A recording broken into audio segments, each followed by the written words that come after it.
Well, welcome back again, everybody, to another episode of Automotive Drama. Like always, preamble short, likes are nice, scribes are better.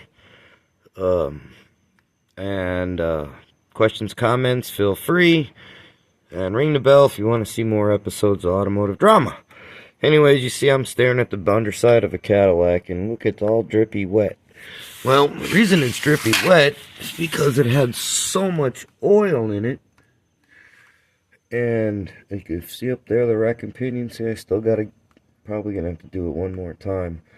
I know he wants it all super clean, but if you look and see all that oil up in there, that's leftovers.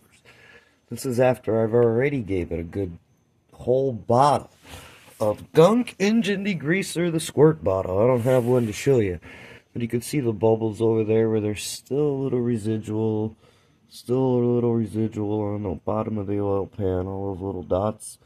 Well, trust me, like you see all that, it was a 1/4 inch thick before I did that. And of course I did the top too, but it really wasn't so bad.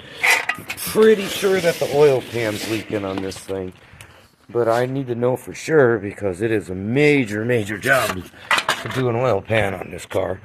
And I don't want to do an oil pan and find out something else is leaking. So there's just so much oil everywhere, it was like really almost impossible for me to tell, and I wasn't gonna guess.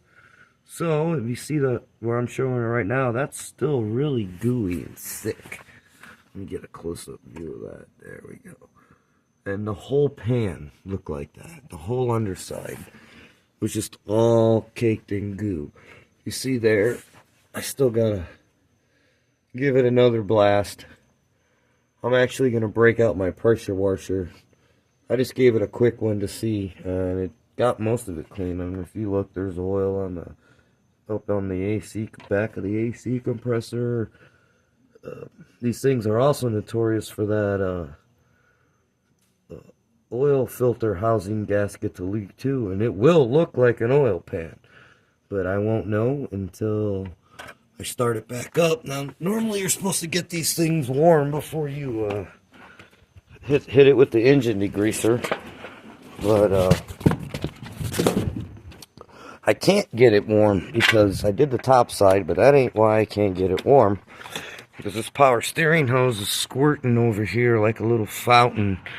I mean, I know she's an old girl, but she's still squirting pretty good, so hey, I guess she's doing all right. And I mean, I completely did the entire engine. And now it was actually really clean, but it made it a lot cleaner. It really did. And I did the evaporator, condensing unit, or I'm sorry, condenser, thinking of my house, because it was all nasty and half full of bugs and road grime. Now, after you do one of these, I would suggest you re-lube your hinges, latch, hood hinges, and definitely the latch, because you're pretty much knocking all the lubricant off of them, which makes those not rust and work good, and you want some grease on those. But yeah, look at how, you know, if I do have to take this thing apart, and it is the oil pan, now I mean, this thing was all, the top of it was just nasty, covered with oil. The valve covers, I think, are leaking a little bit. Over here, I mean, it was all covered with oil. I got it. That stuff works really well. You just gotta let it sit for like a half hour and it hose it off. You can see down there. There we go. Down there is still some residuals that didn't come clean, because I'm pretty sure the valve cover gaskets are leaking too.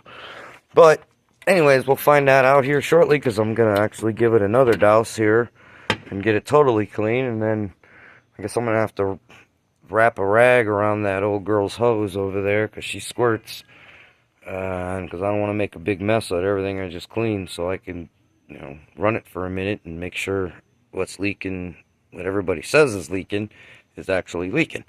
Anyways, thanks again for tuning in to another episode of Automotive Drama, and ring the bell for more. Have a nice night.